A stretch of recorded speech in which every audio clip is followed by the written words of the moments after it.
Hi guys. The other day in a video I talked about what I called the secrets of pool. And one of them I've talked about on a couple of videos at least is this brief moment of contact between the tip and the cue ball, what direction, what speed, and all that. There's nothing you can like physically control on a shot. So that's one of the secrets. And another one I said is practice. What I want to talk about in this video is what do I mean when I say practice? Because it may not be the first thing that jumps to mind for everybody. There's a cat under my feet, so all bets are off on ever making a shot. My terminology is I see three different kinds of practice. And that third type can actually be broken down into different subsets, whatever.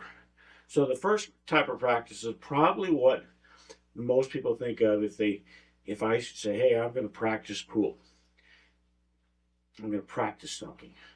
It's set up something like a drill or something like that.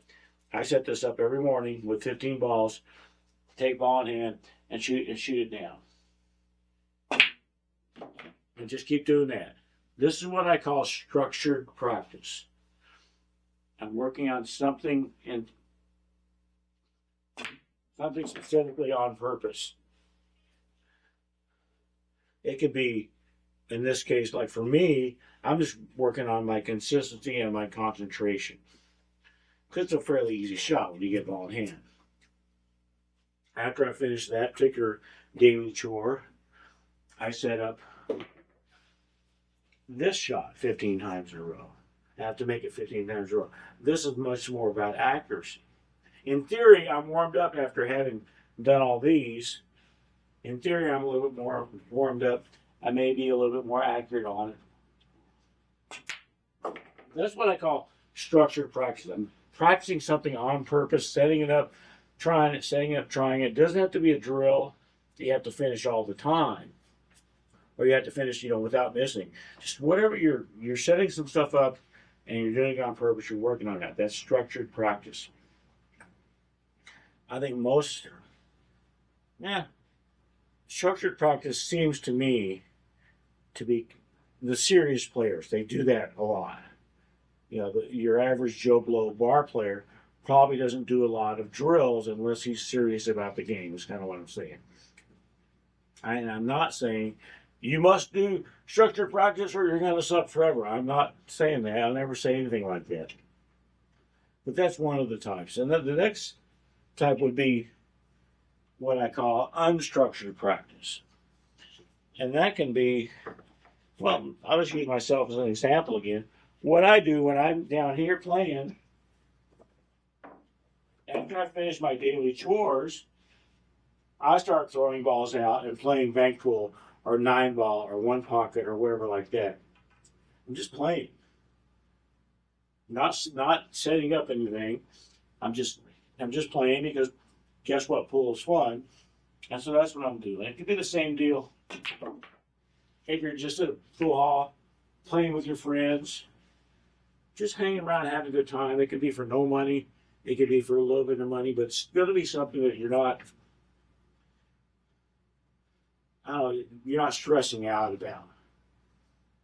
You're not stressing out about, oh, we're just playing. But the thing is, even with unstructured practice, it's still practice. I almost went too far. Did you see that? You get shots in unstructured practice that you're not going to get in when you're setting up your drills and stuff. Unless you got lucky. The problem with that sometimes is it might take you a million years before you get a shot that you truly need to work on. But you do unstructured practice because it's fun. And if you have the proper, attitude or whatever mindset, it is still practice. Even if I'm not learning anything new, I'm reinforcing the stuff I already do know and not getting any worse at it. I'm staying in practice with it. You don't really have to teach me how to make a stop shot, but just playing, putting that to proper use, getting shape on the 8 for this example, just playing, it's still practice. When I said tip placement and practice, I on purpose did not say experience.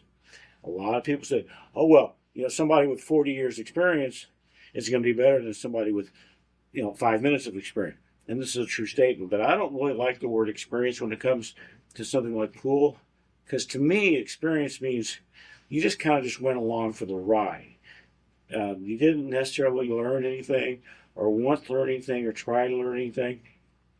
You just experience. I used to experience riding a school bus when I was a kid on the way to school. Okay?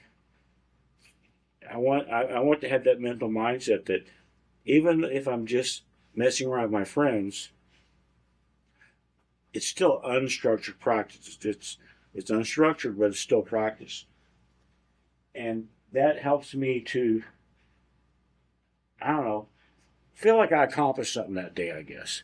So, remember I said that if you set up a drill and you have structured practice, a lot of people like, oh man, he's a serious player, that type of thing.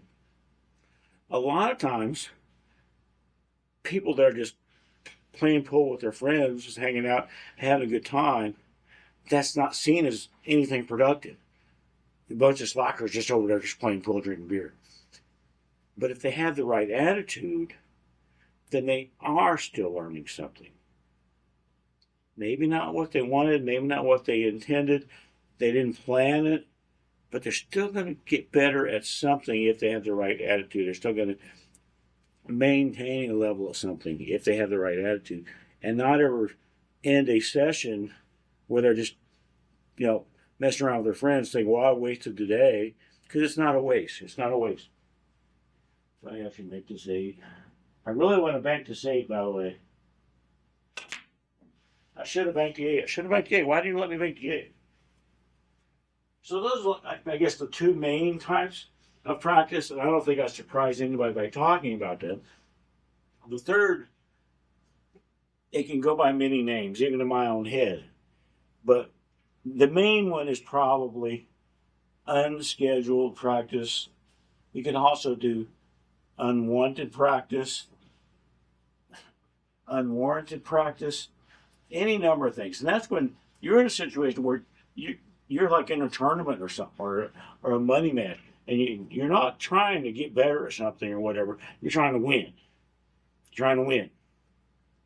An example that I was thinking of was, say I save up my money, and one year I go to Derby City Classic. I live in Alaska or whatever, but I save up my money for a year, and I go to Derby City Classic, and I'm all excited, and I feel like I'm a decent shooter or whatever. It's not going to be practice time for me. It's going to be trying to do my best in the tournament. So I go there, and I draw Shane Van Boening first round. Okay, I'm probably a little bit disappointed in that unlucky draw. But if I can maintain the right attitude about it, then I can go, well, hey, I just got to practice getting my ass kicked by Shane Van Boening, or by getting my ass kicked, period. I got to practice sitting in my chair for an extended period of time. Not what I wanted or expected or asked for, but it can still be good. If I draw Shane first round and he murders me, and then I have to play him again a couple rounds later, he's still going to murder me, but maybe I'll just be a little bit better, have a little bit better mental attitude about that, and maybe not want to kill myself quite as badly as after the first time. Try to make any situation into like a learning situation. And I have success when I can find something. I can almost always find something that I'm better at because I just did whatever than I was before I did that. I can almost always find something. When I walk over to the thing to pick up my remote to turn off the camera, that's going to be practice walking, practice pushing in a rope. Stupid things, But I try to maintain that attitude because it's useful for me for pool. So a lot of times, the unscheduled practice is a lot like unstructured practice. You're playing. You're not setting stuff up. You're playing. The difference is that you're actually trying to win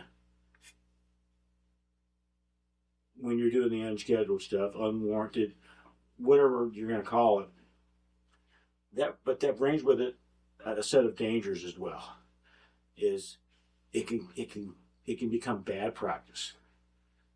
Let's say, same guy, save up all money, go to Derby City, and I play Francisco Bustamante, first round. Got to practice getting my ass kicked again. Got to practice sitting in my chair for an extended period of time again. But what if that was so traumatic to me that now I'm scared of all Filipinos? And I can't leave my house anymore because my neighbor is Filipino, and oh gosh, what if he sees me? You just can't let that kind of thing happen. You have to find something good about whatever's going on. You have to find something good about it, and tell yourself, well, even though I just got destroyed on the pool table, that was practice at getting destroyed on a pool table.